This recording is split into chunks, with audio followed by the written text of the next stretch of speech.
Hello everyone. এই ভিডিওতে আমরা জাভাস্ক্রিপ্টে বিভিন্ন ডম নিয়ে দেখব, ডমের যে ইভেন্টস আছে ওগুলো নিয়ে দেখব। তো এখন যদি আমি একটা প্যারাগ্রাফ অ্যাড করে ফেলি এটার সাথে, যে হেই মম,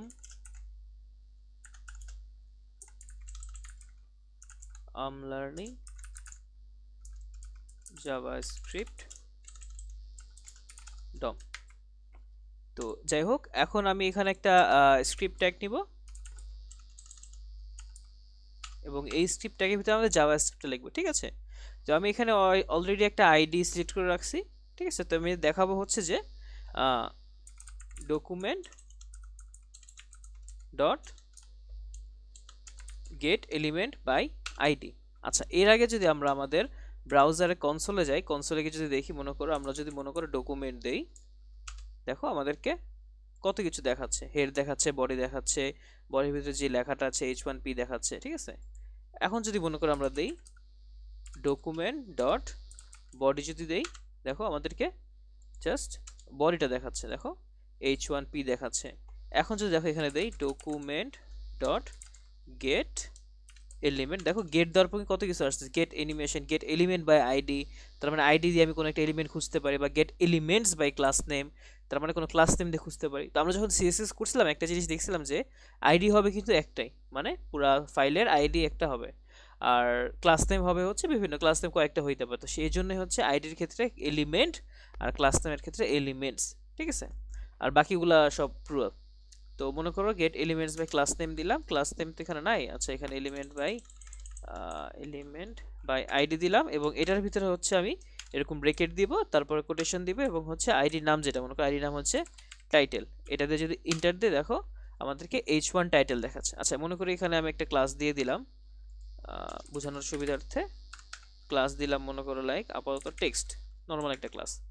আচ্ছা, এখন যদি document dot get element by class name, এবং এটার ভিতরে হচ্ছে আমি কি দিব, আমাদের ক্লাস নেমের নামটা কি, নামটা হচ্ছে টেক্সট। দেখো এখন এটাতে যদি ইন্টার দিই আমাদের ঠিকই একটা HTML কালেকশন দিচ্ছে, যেহেতু এটা এলিমেন্টস, এই কালেকশনের ভিতরে হচ্ছে আমাদের দেখো অ্যারে, এটা অ্যারে যেরকম থাকে অ্যারে, এটা ফার্স্ট ইন্ডেক্সে দেখো কত কিছু দিচ্ছে, এবং এটার ভিতরে একটা জায়গায় দেখবা তুমি দেওয়া আছে ইনার HTML ইনার টেক্সট। দেখো এটা তো আউটার HTML, ইনার HTML একটা আছে, ওয়েট, এই যে দেখো ইনার এইচটিএমএল ইনার টেক্সট, তার মানে হচ্ছে এটার ভিতরে এইচটিএমএল এ কি আছে এটা দেওয়া আছে, এবং টেক্সটটা কি দেওয়া আছে, hey mom I am learning JavaScript DOM, ঠিক আছে?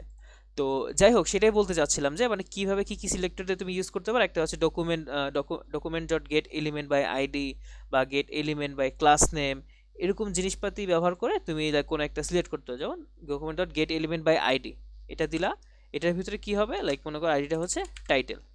এখন তুমি কি করতে পারো এটার সাথে, মনে করো তুমি এটাকে একটা স্টাইল অ্যাড করতে পারো। মনে করো আমরা যদি এটা একটা স্টাইল দিতাম, স্টাইল কি করতে পারতাম, মনে করো এখানে আমি একটা সিএসএস ফাইল লিখছি, এখন আমার এখানে সিএসএস ফাইলের ভিতরে মনে করো আমি আইডির স্টাইল দিব টাইটেল, এবং এই টাইটেলের ভিতরে মনে করো একটা কালার দিব, যেটার কালার হচ্ছে রেড, এরকম। দেখো এটা রেড হয়ে গেছে। এখন আমি যদি চাই না, আমি হচ্ছে এভাবে করব না, পুরোটাকে আমি ডিলিট করে দিলাম, দেখো, এবং আমি যাই এখান দিয়ে করব, দেখো document dot get element by ID title style dot colour, তার মানে এটা হচ্ছে আমি কালার সিলেক্ট করব, ঠিক আছে? কালার, এবং কালারটা কি দিব, মনে করো রেড। এখন দেখো এখানে কিন্তু ব্ল্যাক আছে, আমি যদি সেভ করি দেখো রেড হয়ে গেছে, তার মানে কি আমি জাভাস্ক্রিপ্টের মাধ্যমেও আমি স্টাইল করতে পারতেছি, ঠিক আছে? এখন সেম ভাবে যদি করি, মনে করো এখন কালার তো না, এখন মনে করো আমি ফন্ট সাইজ দিব, ফন্ট সাইজ। আমরা সিএসএস এর ক্ষেত্রে কি করতাম, দেখো ফন্ট সাইজটা এইভাবে লিখতাম, বাট জাভাস্ক্রিপ্টের ক্ষেত্রে ফন্ট সাইজটা এইভাবে লিখতে পারি, কারণ জাভাস্ক্রিপ্ট হাইফেন হবে না। তো এই জন্য হচ্ছে আমরা ক্যামেল কেস ইউজ করবো। ওকে, ফন্ট সাইজ কি করবো, আমরা দিয়ে দিব মনে করো ফন্ট সাইজ 45 পিক্সেল। যদি সেভ করি দেখো এরকম আছে, দেখছো বিগার হয়ে গেছে। তাহলে আমি এভাবে ফন্ট সাইজটা দিয়ে দিতে পারি। অথবা মনে করো আমি হচ্ছে এখানে সেটাকে কপি পেস্ট করে ফেলি, শুধু কষ্ট কেন করব, এটাকে হচ্ছে আমি মনে করি একটা ব্যাকগ্রাউন্ড কালার দিয়ে দিতে পারি। দেখো ব্যাকগ্রাউন্ড, আমি সিএসএস ক্ষেত্রে কি করতাম, দেখো এভাবে দিতাম, কিন্তু জাভাস্ক্রিপ্ট হচ্ছে হাইফেন দেওয়া যাবে না, সেজন্য আমি ক্যামেল কেস ইউজ করবো, ব্যাকগ্রাউন্ড কালার। আর এখানে ব্যাকগ্রাউন্ড কালার কি দেবো, মনে করো এটা হচ্ছে সায়ান কালার, সায়না না, এটা হচ্ছে সায়ান কালার। দেখো ব্যাকগ্রাউন্ড কালার সায়ান কালার হয়ে গেছে। তো এভাবে আর কি আমরা লাইক জাভাস্ক্রিপ্ট ব্যবহার করে আমরা লাইক কোনো একটা স্টাইল অ্যাড করতে পারি, বা আমি যদি চাই কোনো কিছুর লাইক স্টাইল চেঞ্জ করতে, সেটা করতে পারি। তো এই ভিডিওটা আপাতত এতটুকু থাকুক, দেখা হবে নেক্সট ভিডিওতে।